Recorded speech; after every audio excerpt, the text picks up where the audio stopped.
Hayang mani sakha. Nih, sebato. Hah? Tinggal cuma payah ni. Ada payah. Nor khesuri de masa khesuri. Ni let ma. Hah? Khodam. Orang de pori na. Aku kis kamu sekolah private lah. Private lama de. Kisah sendiri kelas. Pori kale. Nung de. Sarah kamu sih. 9টা বাজি তো তাগো তালা খুলব যাইয়া আমাকে নুনা সরা school ওমো অনেক দিন এখানে তালা খুলব যাইয়া আমার খুলব যাইয়া তা তো গেলে কিনা অবস্থা খুব হামিয়া আবার আমাকে রোগী খাবে রোগী একই সাংবাদিকদেরকে আমি অভিনন্দন জানাই আজকে আমরা সকাল থেকেই খুমুলুং থেকে আমরা রওনা দিয়ে চাকমাঘাট হয়ে আমরা প্রথমে যে গঙ্গানগর রুট গঙ্গানগর রাস্তাতে এসে মলসম বাড়িতে আমরা ভিজিট করেছি জেবি স্কুল অত্যন্ত দুর্ভাগ্যজনক এবং বেদনাদায়ক যে আজকে আমরা যখন আসার পরে দেখলাম পুরোপুরি ঠিক 9:45 থেকে এরকমই হবে কোনো স্কুল পুরোপুরি তালা বন্ধ না আছে স্কুলের শিক্ষক না আছে ছাত্র আমরা এক গ্রামের লোকজনকে দেখে বা যারা কমিটিতে আছেন তাদেরকে দেখে জিজ্ঞেস করলাম কেন এরকম হচ্ছে ওদের একটাই বক্তব্য একজন শিক্ষক হচ্ছে বিএলও আর একজন হচ্ছে হেডমাস্টার হ্যাঁ ওনারা দুজনেই আগেও যখন বিএলও ছিল না তখনই সেরকমই ছিল এখন এইভাবেই ছিল যে তারা আসে না স্টুডেন্টরা ছাত্ররা বারবার এসে তারা বাড়িতে ফিরে যেতে হয় যার কারণে ওরা স্কুলে আসে নাই তো এটার পরে আমরা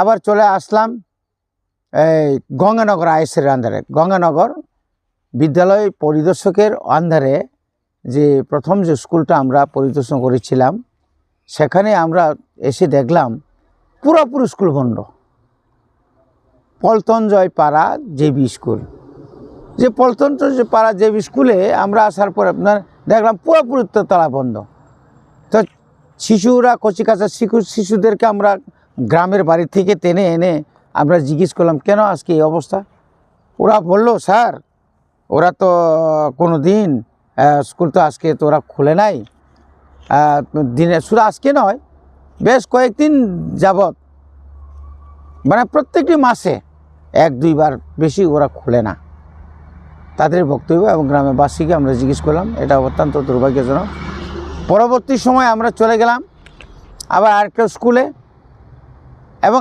পরপর আমরা আরও 3টা স্কুল মোট 5টা স্কুল আমরা পরিদর্শন করেছি সেম অবস্থা আমি যখন গঙ্গানগর আইএসএ চলে গেলাম তখন দেখা গেল কয়েকজন একমাত্র যারা ক্লার্ক কেরানি ছাড়া আমরা কাউকে খুঁজে পাইনি কিছু গ্রুপ দিচ্ছিল এরপর কেরানিরা ছিল এখানে আইএস এবং ডেপুটি আইএসরা আমরা মনে করেছিলাম তাদের সঙ্গে আলোচনা করে আজকে হয়তো 30টা বিদ্যালয়ের যে অবস্থা সম্পর্কে আমরা অবহিত হব কিন্তু দেখা গেল ওনারা আসে নাই একজন তো আসার কথা ছিল কিন্তু ওরা দুজনে আসে নাই অফিস তো তারা তো গুজামিল দিয়ে আমাদেরকে 1, 2, 3 করে বুঝিয়ে দিলেন কিন্তু আসল কথা না ওরা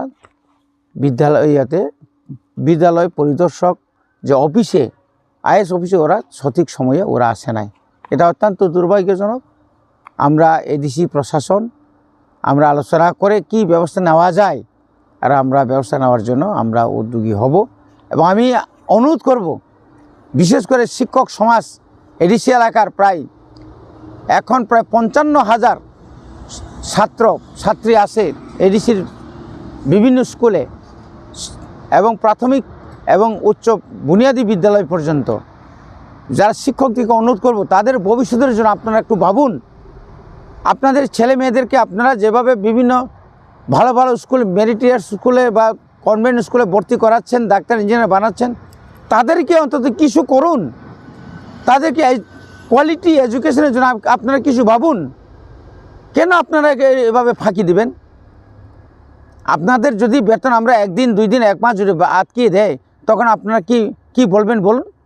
তখন বলবেন EM খারাপ, PU খারাপ, ADC খারাপ।